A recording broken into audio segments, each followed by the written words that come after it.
Hello, and welcome back to my channel. I'm really happy that you're here and very excited to be sharing today's video, which is all about breakfast. I'm recording a what I eat in a week, but breakfast edition. And my hope is that this video will give you some inspiration of some healthy, quick, easy, and very delicious meals that you can make for breakfast this week. And I've seriously been on a savory breakfast kick as of late. Don't get me wrong, I still enjoy my sweet breakfast every now and then, but lately I've really been enjoying savory meals. I feel like it helps me focus throughout the day, and I don't really experience like that crash, that low energy crash when I do eat savory meals. So my goal for the week is to have savory breakfast.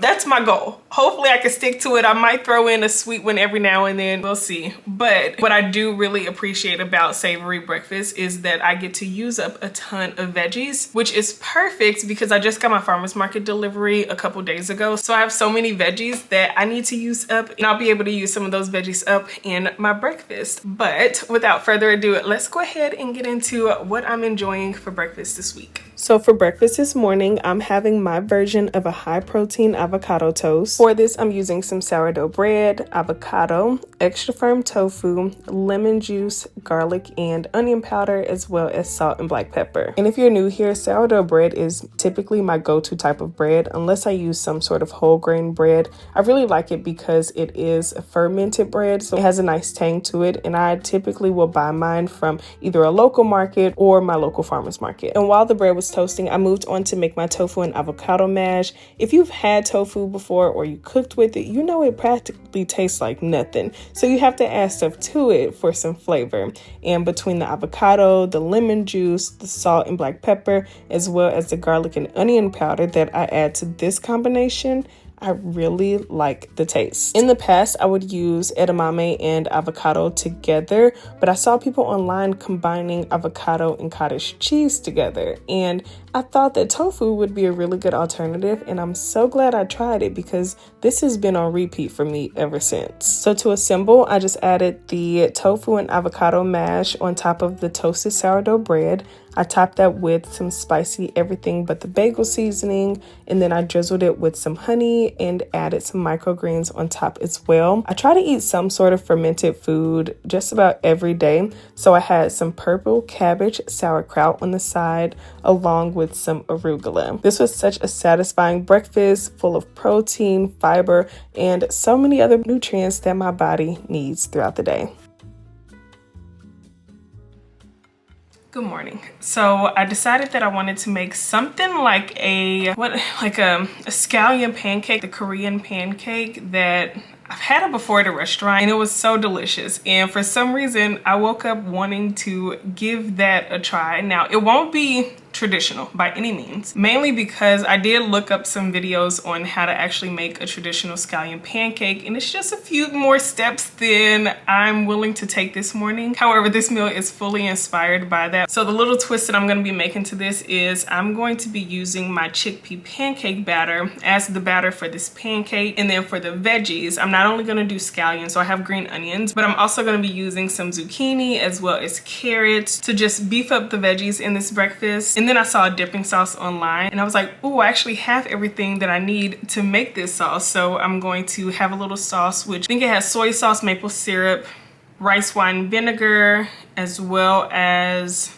sesame seed oil, and then I just add in some white sesame seeds, and that's going to be the dipping sauce. But this is very similar to my chickpea pancake recipe, but again with a few twists because I do want this to be a good amount of veggies and less batter. At least that's what I'm telling myself right now, but we'll see how it goes once we put this together. So as mentioned, I'm using a few different veggies, from scallion, zucchini to carrots. And for the chickpea batter, the main ingredients were chickpea flour, baking powder, and cornstarch, but I'll show the other few additions that we need to make once we put that together. I started out by grating the zucchini and carrots and then slicing the green parts of the green onions off. Next, I'm putting together the batter, which I used about 3/4 cup of chickpea flour, a teaspoon of baking powder, 1 tablespoon of cornstarch, and then I just added some salt, garlic, and onion powder and gave that a whisk before adding in some water. But you could also do this with vegetable broth or milk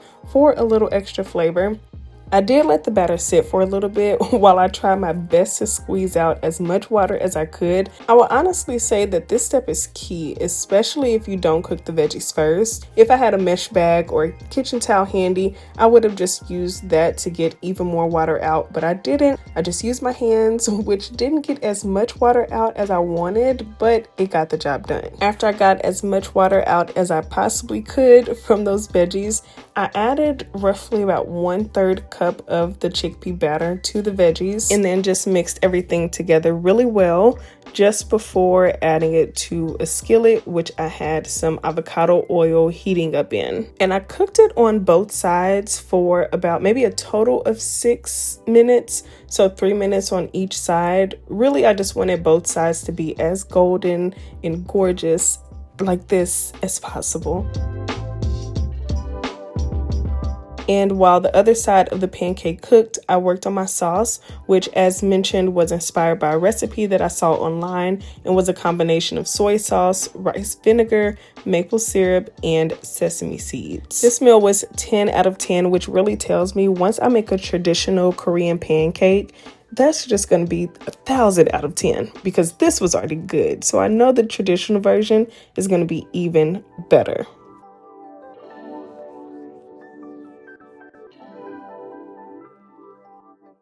Good morning. Need to get some water. But remember all that talk. Oh, I've been wanting savory meals. I want to eat savory food and lots of veggies. Well, this morning I woke up and decided that I wanted some oatmeal, and I don't want savory oatmeal. I've had it before, but I don't want that today. Today I want some blueberry oatmeal. So that's what I'm having for breakfast. But then to add more protein to this, because I am gonna get a decent amount of fiber from the oats and the berries, as well as the cashew butter that I wanna put on here. But to add even more protein to this, I'm gonna mix in some protein powder to the oats, and I'll show you which one that I use. But I'll also link my protein powder recommendations in the description box in case you maybe have tried the one that I'm sharing today and you're not a fan of it and you wanna know what are some other good ones to test out. I'll have that linked in the description box. But anyway, I'm really excited for this. The breakfast should be delicious. Oatmeal is always a good idea, and today I just wanted something a little sweet. So that's what we're about to put together for breakfast, so let's get into it. I figured I'd share the ingredients first in the brands that I'm using at the moment. This isn't to say that these are the only brands that I use, but these are the ones that I've been enjoying as of late. So those have been my go-to oats. Typically, if I buy a dairy-free milk, it's always organic. I'm using frozen wild blueberries, some cashew butter, hemp seeds, and this is the protein powder that I've been using. I do have a different brand that I'm planning to try once I finish up this package, but I do like this brand. Now back to the berries. I do love using and buying these frozen wild blueberries. The main difference between these and regular blueberries, which if you have regular blueberries, please use those. No need to go out and buy anything new, but the frozen wild blueberries, they're smaller than regular blueberries. They have a bit more antioxidants based off of what I've learned. They're a little bit higher in fiber, but they're not as sweet. So it's giving a trade-off, you know? Right now I'm just melting down the blueberries on the stove. At first I was gonna make a syrup, but I didn't want to add any sweetener or cornstarch to my breakfast. So I'm just gonna let the natural juices do their thing, but I did add in a splash of water. Next, I moved on to combining the oats with the protein powder. I like doing it this way before I add everything to the pot of milk, mainly because to me, once I add them both to the pot, this helps my oatmeal be a bit more creamy. I don't have to whisk as much. It's just the way that I've done it and it works. But feel free to do it whichever way you prefer. You could also just leave the protein powder out completely and it's still good. You just won't have as much protein in this meal, which is a-okay. And I just let those cook down and added water as needed. If you like a thinner consistency to your oatmeal, I would definitely say add water. So I did about 1 cup of milk and then roughly about half a cup of water. If you like a thicker oatmeal, maybe just don't add the water at all. And once the protein oats were done, I just added them to a bowl. I topped them with those melted wild blueberries, a dollop of cashew butter, a sprinkle of hemp seeds, and then a few raspberries that I had left over in the fridge. But this was another meal that kept me satisfied for a while and was so delicious.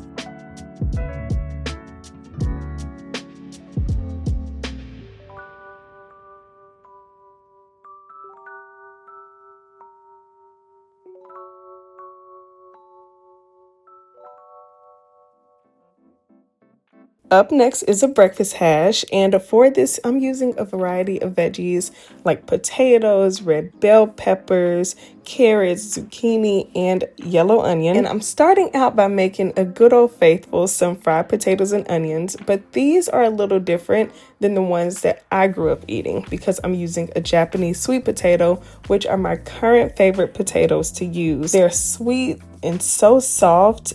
They're just so good. I typically get mine from my local Asian market, the farmer's market, or a health food store like Whole Foods. So for the fried potatoes and onions, I just started out by cooking up some yellow onions, and then I added in those diced potatoes, let those cook down, and once they started to soften, I seasoned them with some salt, black pepper, garlic, and onion powder, which, I know I added actual garlic and onions to this already, but listen, a little more never hurt. Oh, and to speed up the cooking process, you saw me add splashes of water here and there. That's to help steam and soften the potatoes a little bit more. That's just what's been working for me, and I've been making them this way for a long time. Once the potatoes were done, I removed them from the skillet and began working on the rest of my veggies. Transparently, I cut these veggies while the potatoes were cooking, but I just didn't want to have too much back and forth in the video, so I'm showing them now. I added those veggies to the same skillet that we used for the potatoes, and once they were thoroughly cooked,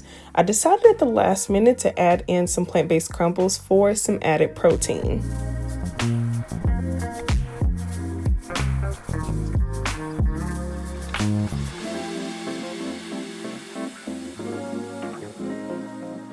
I enjoyed the breakfast hash with some arugula that I added some apple cider vinegar to, along with salt and black pepper. After that, went ahead and added the breakfast hash on top. Added some avocado. Oh, and to the avocado, I'm sprinkling on some spicy everything but the bagel seasoning. A little bit of dairy-free sour cream, some harissa sauce, if you know, you know, and top that off with some microgreens.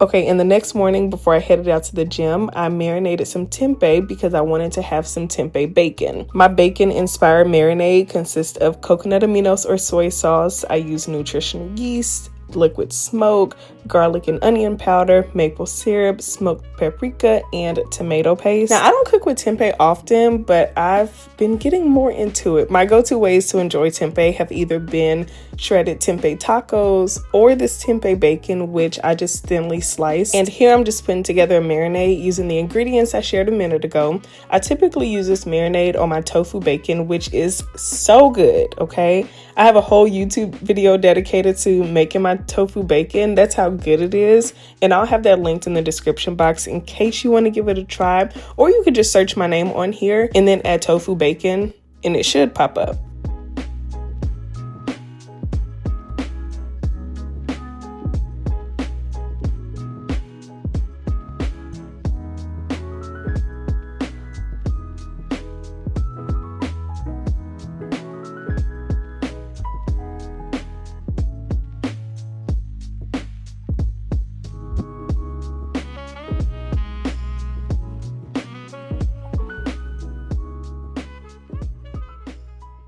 Okay, so I'm back from the gym.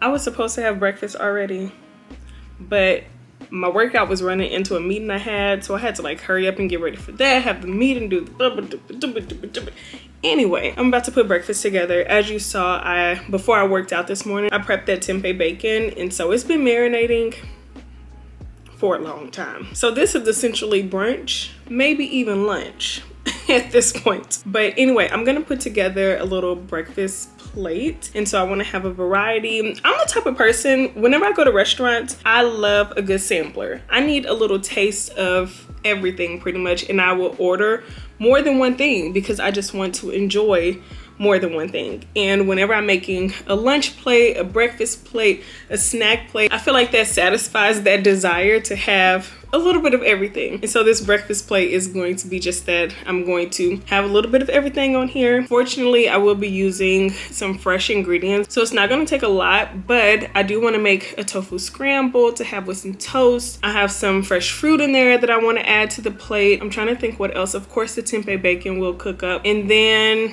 maybe whatever else I think of, but that should be it, and that should be very satisfying. But that is going to be my brunch lunch for the day. All right, so now that the tempeh bacon has been marinating for 11 hours, it's time to bake it.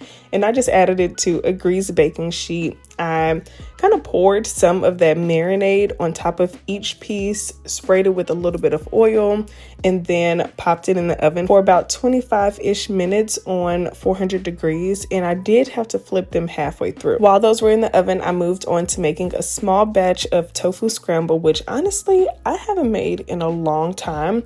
I used extra firm tofu for this and already had some of my tofu scramble seasoning blend prepped in my spice drawer. This is a combination of nutritional yeast, garlic and onion powder, turmeric, curry powder, smoked paprika, and black pepper. And because I typically get this question whenever I cook with tofu, for my tofu scrambles, I don't find the need to freeze the tofu before using it.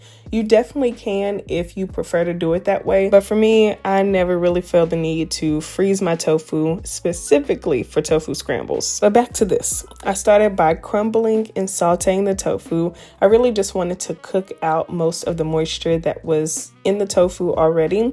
Then I added in a generous amount of my tofu scramble seasoning blend along with some dairy-free milk and just cooked that up. I did go back and add some more black pepper as well as some black salt, which gave it that eggy flavor that I like to have with my tofu scrambles. After the tofu scramble was done, I still had a little bit more time left on my tempeh bacon, so I went ahead and prepped the rest of the ingredients for the breakfast plate. So I decided on apples, tomatoes, cherries, and sourdough bread, which I'm toasting on the stove with a little bit of butter. And finally, the tempeh bacon was done cooking, and it was time to assemble my little cutesy breakfast plate. So I added the cherries, more microgreens, then put the tofu scramble on top of that toast, added the sliced tomatoes, some of the tempeh bacon, and that was breakfast. If you enjoyed this video or you found it helpful for you on your journey, please give this video a thumbs up and leave me a comment letting me know which meal you're planning to try. I truly appreciate you being here, and we'll see you in the next video.